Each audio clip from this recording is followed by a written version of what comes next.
Evangelho de Mateus, capítulo 27, dos versículos 45 ao 54. Depois vamos ler Marcos 15, 37 e 38. E em seguida Lucas 23, 44 e 45. Atente para o que diz a palavra do Senhor.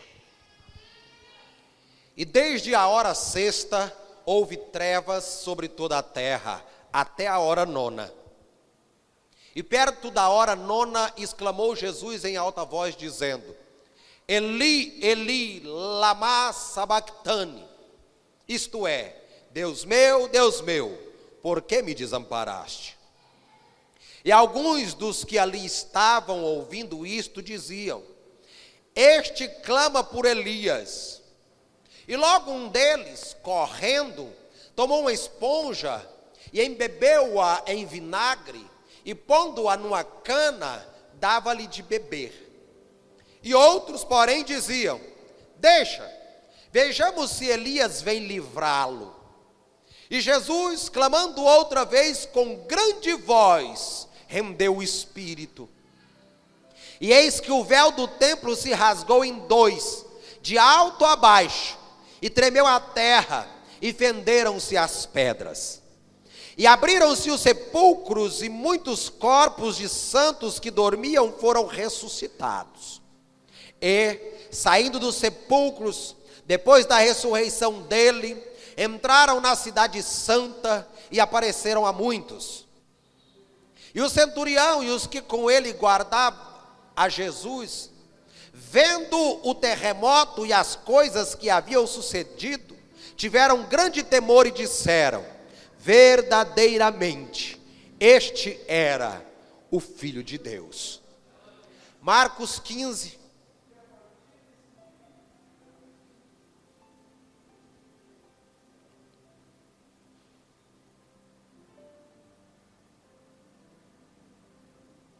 E Jesus, dando um grande brado, expirou. E o véu do templo se rasgou em dois, de alto a baixo. Lucas 23. E era já quase a hora sexta, e houve trevas em toda a terra até a hora nona, escurecendo-se o sol, e rasgou-se ao meio o véu do templo. Pai, esta é a tua palavra. Eu te peço nessa noite que o Senhor venha falar pela tua palavra aos nossos corações. Traga-nos, Senhor, a tua instrução e leva-nos, Senhor, ao aprofundamento do entendimento acerca do teu querer. Eu te peço no nome santo de Jesus. Amém. Amém. Ninguém tirou a vida de Jesus. Ninguém matou a Jesus. A palavra diz que ele mesmo se ofereceu como um sacrifício em resgate de muitos.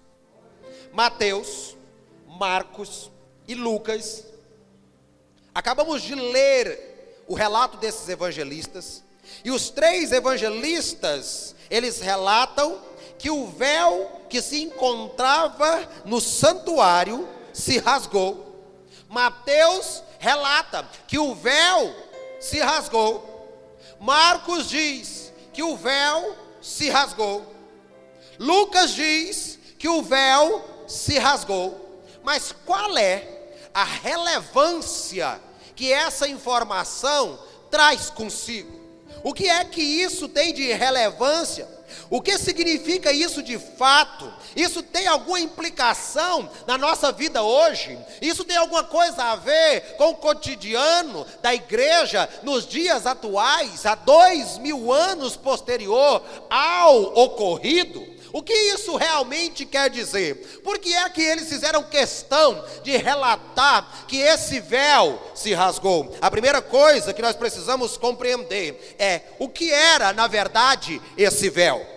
Esse véu era um tecido torcido, composto de 4 cores, que ele separava, fazia a separação dos dois mais importantes ambientes do santuário, do culto judeu: o lugar santo e o lugar santo dos santos, ou lugar santíssimo. Os judeus atestam que o véu, esse tecido, ele tinha 30 centímetros de espessura. Os historiadores chegam a dizer que nem muitas juntas de boi, se amarrasse esse véu nelas, uma puxando para lá, outras puxando para o outro lado, era suficiente para rasgá-lo.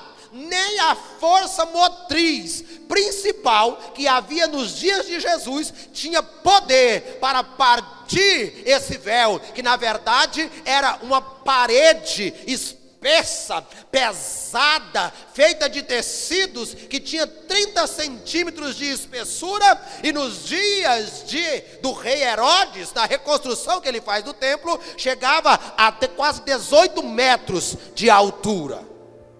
Isso era o véu.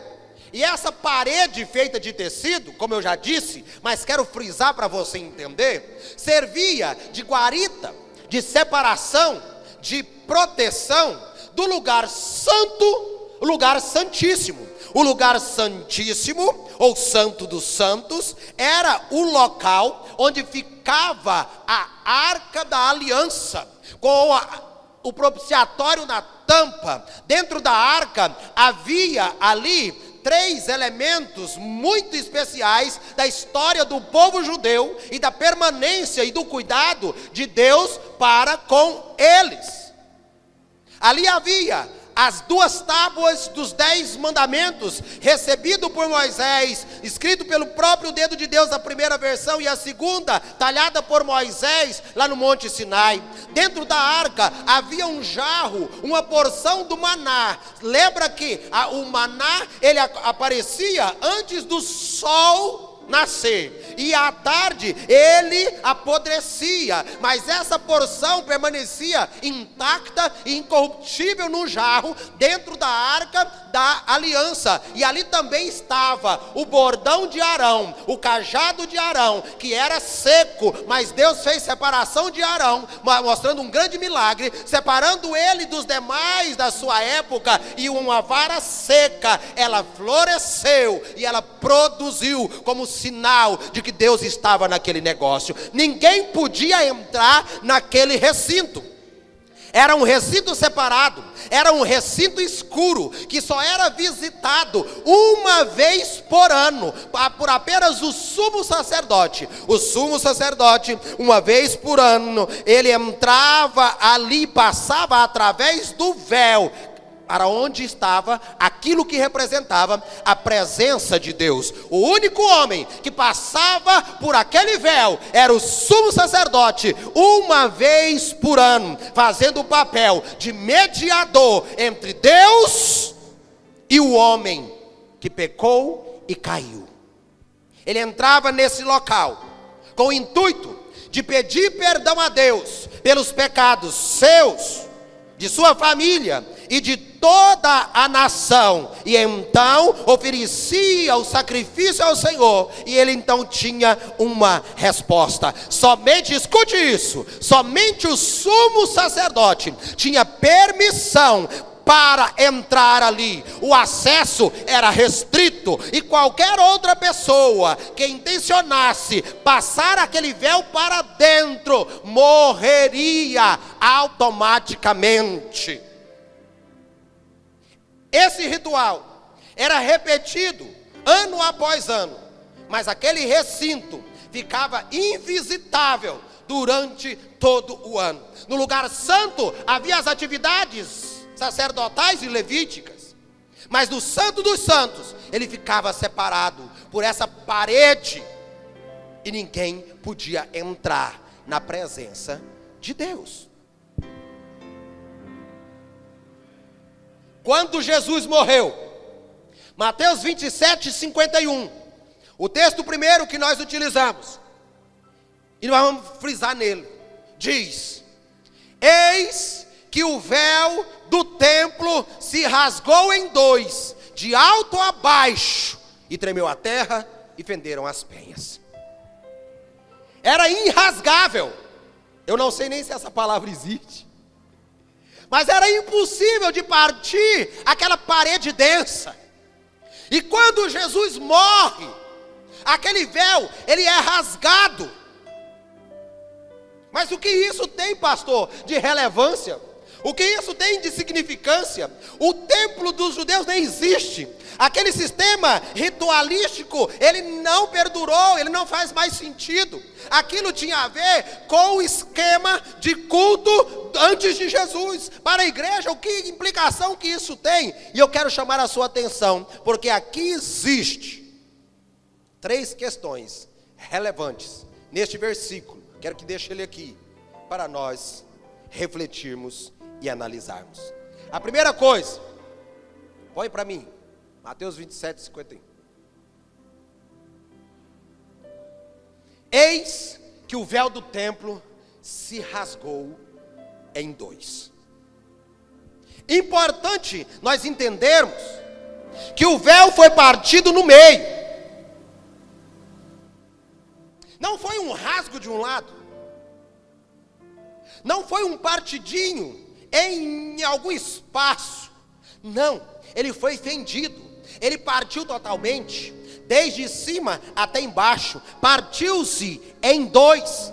Por quê? Abriu-se uma porta, criando assim um acesso irrestrito e direto ao propiciatório, à glória Shekinah de Deus. Não foi um pequeno rasgo de um lado que ocorreu, meus irmãos, mas foi uma exposição completa do Santo dos Santos. Foi uma exposição completa, foi a abertura total de uma porta, e todos os que estavam do lado de fora puderam contemplar, não apenas isso, contemplar a presença de Deus, mas agora, como que se uma porta automática fosse aberta, à disposição de todo aquele que queira entrar neste lugar para celebrar o nome de Jesus. Ninguém podia entrar. Ninguém. Pompeu, na invasão de Jerusalém, prendeu os levitas, porque eles fizeram uma barricada para impedi-lo de atravessar na invasão que ele fez em Jerusalém. O grande general Pompeio, na história aí você vai encontrar esse relato, porque sabia o que ia ocorrer, e ele entra, saqueia, leva a arca, mas a consequência da morte o acha bem ali no Egito, e os seus próprios comparsas, sem entender o que estava fazendo, o assassinaram. Ninguém podia atravessar, ninguém podia passar do véu para dentro, era acesso altamente restrito, somente o sumo sacerdote. Mas quando Jesus dá aquele grito, o grito que foi dado, que grito? Está consumado. A primeira coisa que os evangelistas relatam é que o véu rasgou de cima e baixo e abriu uma porta até o Santo dos Santos. Para quem é que essa porta abriu? Para aquilo que o escritor aos Hebreus escreve no capítulo 9, ele diz: entrai com ousadia no Santo dos Santos. Não há mais véu, não há mais limitação, não há mais proibição, não há mais barreira. Mas existe uma segunda coisa que esse texto nos mostra. Eis que o véu do templo se rasgou em 2, de alto a baixo. E a ótica deve ser mudada. E a maneira de enxergar precisa acompanhar exatamente o que está registrado. Ele não partiu assim, ele partiu de alto a baixo. Começa a imaginar essa cena comigo. Aquela parede grossa, de repente lá no alto dos seus 18 metros, ela começa a rasgar de cima para baixo, e vai rasgando até se separar totalmente lá embaixo. Ele não foi rompido de baixo para cima, mas ele foi rompido de cima para baixo, para mostrar que Este ato era um ato de Deus lá em cima e não do homem aqui embaixo. Não foi nada que o homem fez, não foi a justiça do homem, não foram as religiões dos homens que abriram o caminho até Deus, não foram as atividades humanas que puderam abrir esse caminho até Jesus, fazer essa mediação. Não. Essa foi uma ideia e um projeto, oh glória, do meu próprio Deus. Foi dele mesmo que partiu essa iniciativa. E ele deixou isso claro. Quando ele rasga o véu de cima e embaixo, ele está dizendo para mim e para você: embora muitos homens vão tentar te impedir de entrar na presença de Deus, muitos homens vão colocar regras, dificuldades, barreiras, imposições para te impedir de entrar na presença de Deus. Não permita que novos véus, novas paredes, novas barreiras sejam erguidas, porque quem removeu a barreira não foi nenhum homem, foi o próprio Deus que tirou para você entrar. Glória.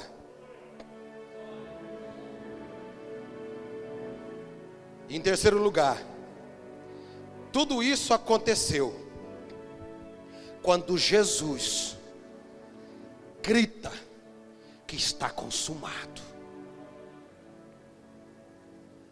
Jesus passou diferentes e extremos sofrimentos, todas as técnicas de tortura que havia à disposição dos romanos. Na noite daquele dia, eles utilizaram para martirizar Jesus. Eles condenaram ele a uma quarentena menos uma, 39 chibatadas nas suas costas, até abrir toda a sua carne.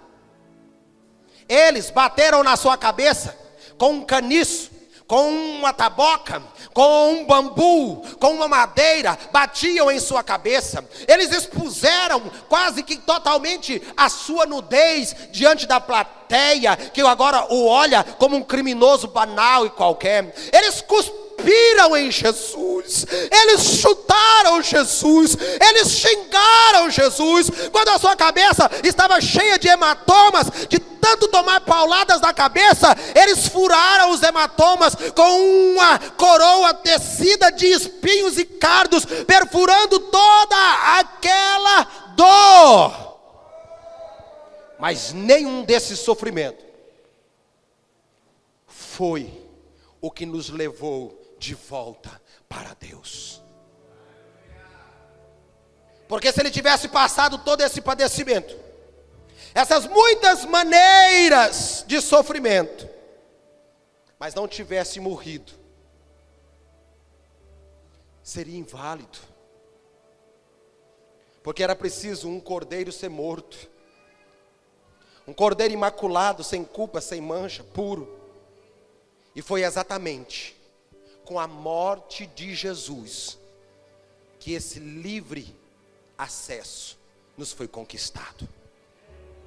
É por isso que numa noite como esta, nós estamos aqui em memória de Jesus, anunciando mais uma vez a morte dele, ou seja, o propósito da morte dele, ou seja, por que é que ele morreu, ou por quem foi que ele morreu, e o que ocorreu quando ele morreu. Ele tirou todo o empecilho, toda dificuldade, toda travessa. Todo homem que ficava fazendo mediação, pegava aqui o seu pedido, entrava lá e levava para Deus a sua oração. Não, mas eu queria falar com Deus. Não, você não pode, é só esse que pode. Entrega na mão dele, ele pega e vai lá, passa de trás do véu e leva diante de Deus. Jesus abriu este caminho para você ir diretamente onde Deus está.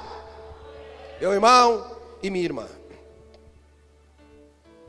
após a morte de Jesus, o véu se rasgou, indicando que, cumprida a missão de Jesus naquele momento, Deus abriu o acesso à sua presença.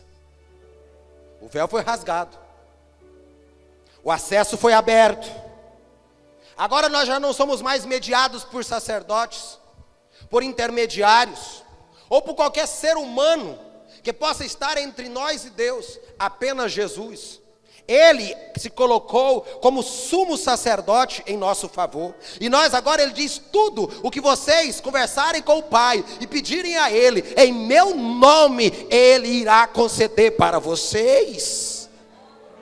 Cada crente em Jesus tem livre acesso ao Santo dos Santos, ou seja, à presença de Deus. Todo e qualquer crente em Jesus tem acesso irrestrito e ilimitado onde Deus está.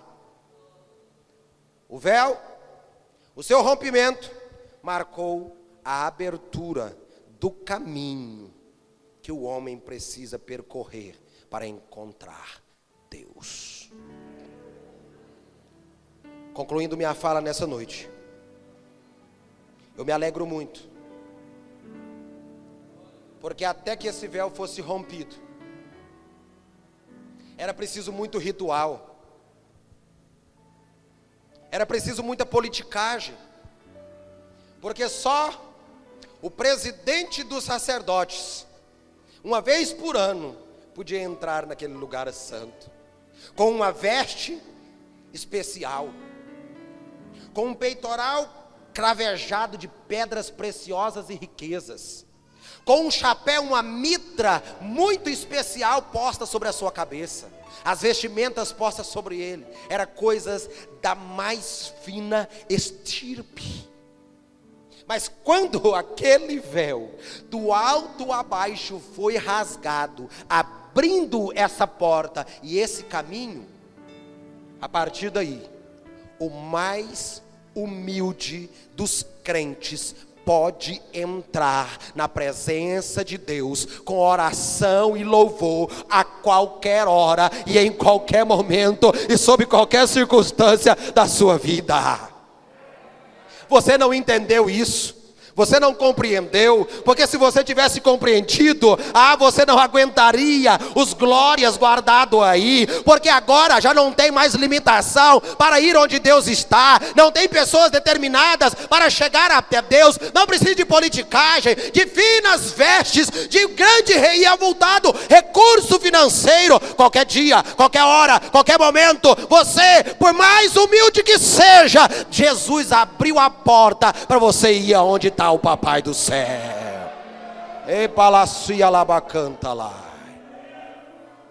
Ele abriu a porta para mim e para você passar. Mas nós nunca devemos esquecer que este privilégio nos foi comprado com um preço altíssimo e enorme. O sangue de Jesus derramado naquela cruz. Nos foi conquistado sim, mas não foi gratuito. Alguém pagou por isso. Ei, olhe para mim. Alguém pagou por isso e não foi você. Alguém pagou por isso e não foi você. Mas sabe o que é mais gostoso e maravilhoso? É que mesmo você não ter tido pago essa entrada, o ticket de acesso irrestrito da área VIP, que alguém pagou, trouxeram e entregaram na sua mão.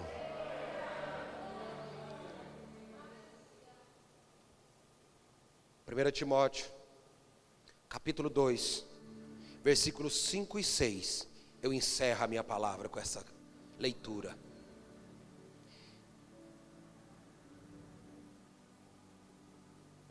Porque há um só Deus e um só mediador entre Deus e os homens, Jesus Cristo, homem, aquele que morreu, o qual se deu a si mesmo em preço de redenção por todos, para servir de testemunho a seu tempo. Glorificado e exaltado seja o nome de Jesus Cristo, o Senhor, que nos abriu acesso ao Pai.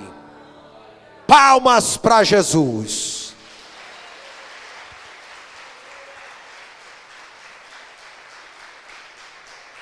Glória. Glória.